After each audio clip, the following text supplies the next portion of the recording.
3 दिवसीय inter diet sports meet का समापन रविवार को विधिवत तरीके से हुआ। समापन समारोह के मुख्य अतिथि तकनीकी शिक्षा मंत्री राजेश धर्मानी रहे। रविवार को विभिन्न टीमों के बीच फाइनल मुकाबले खेले गए, जिसमें कबड्डी के फाइनल में सिरमौर की टीम ने मंडी की टीम को हराया और खिताब जीता। वही जिला मंडी डाइट ओवरऑल चैंपियन बना है। प्रतियोगिता में प्रदेश के 11 जिलों से आए 320 प्रतिभागियों ने विभिन्न प्रतिस्पर्धा से भाग लिया। मुख्य अतिथि के आयोजन स्थल पर पहुंचने पर उनका जोरदार स्वागत किया गया।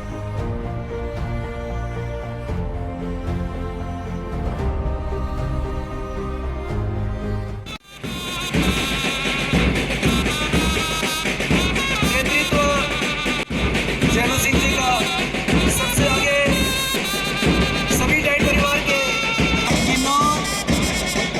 डाइट कुल्लू, डाइट मंडी, शिमला ध्वज जो है फहराया जा रहा है अपने डाइट का प्रतीक झंडा बाय बाय करते हुए होस्टिंग डाइट हमीरपुर के छात्र। इंटर डाइट स्पोर्ट्स इवेंट है, जिसकी आज यहाँ पे क्लोजिंग रखी गई है। स्पोर्ट्स के बगैर एजुकेशन अधूरी है और ये तो भविष्य के अध्यापक तैयार करने के लिए डाइट सेंटर्स हैं, तो इनको हर तरह की एजुकेशनल जो टिप्स हैं वो दिए जाएं। तो इसके लिए ये बहुत अच्छे इवेंट्स हैं और स्पोर्ट्स के साथ कल्चरल एक्स्ट्रा करिकुलर एक्टिविटीज़ इनके बारे में सिखाना जो भविष्य के अध्यापक हैं उनके लिए बहुत ज़रूरी है। तो इसका अपना महत्व है और इसीलिए जो है मुख्यमंत्री जी ने मुझे यहाँ पे इस इवेंट को की क्लोजिंग के लिए मुझे भेजा है। तो मैं अपेक्षा करता हूँ कि जो भी इससे अच्छे परिणाम निकलेंगे और टीचर्स यहाँ से कुछ सीखे जाएंगे। भारतीय जनता पार्टी का हमेशा एक चुनाव लड़ने से पहले का एक ट्रिक होता है और इस ट्रिक के काम करते हैं। ये अपनी उपलब्धियाँ नहीं बताते, ये हमेशा नेगेटिव पॉलिटिक्स करते हैं, लोगों की भावनाओं से खेलते हैं। कोई ना कोई भावनात्मक मुद्दा खड़ा करेंगे और उस मुद्दे पे लोगों की भावनाओं का शोषण करेंगे। और चाहिए ये था कि ये अपने 10 साल की उपलब्धियां बताते, बल्कि इनको माफ़ी मांगनी चाहिए थी। हम तो ये कहेंगे, क्योंकि इन्होंने कहा था कि 2 करोड़ रोज़गार हर साल देंगे, तो 2 करोड़ नौकरियां तो इनको पिछले 10 सालों में नहीं मिली। इन्होंने कहा था कि 2022 में किसानों की जो आय है वो दुगनी हो जाएगी, तो खर्चे तो 5 गुना बढ़ गए लेकिन आय दुगनी नहीं हुई। उसी तरीके से इन्होंने कहा था कि महंगाई हम 100 दिन के अंदर अंदर ख़त्म कर देंगे, लेकिन महंगाई तो कई गुना बढ़ गई।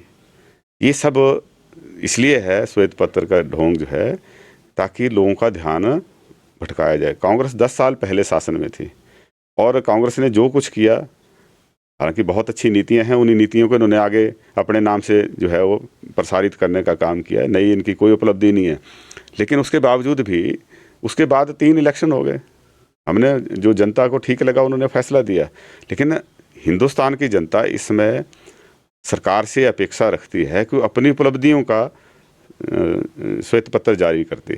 तो कांग्रेस ने भी फैसला लिया कि हम ब्लैक पेपर जो है इनके अगेंस्ट लाएंगे, इनके जो गलत नीतियां थी उनको उजागर करेंगे, जो उनके समय में भ्रष्टाचार के केस जिन्होंने दबा दिए उनको उजागर करेंगे, और जो इन्होंने विच हंटिंग का काम शुरू किया है, ईडी के माध्यम से हर उस आवाज़ को दबाने का प्रयास किया है जो इनकी सरकार की गलतियां और कमियों को उजागर करती है।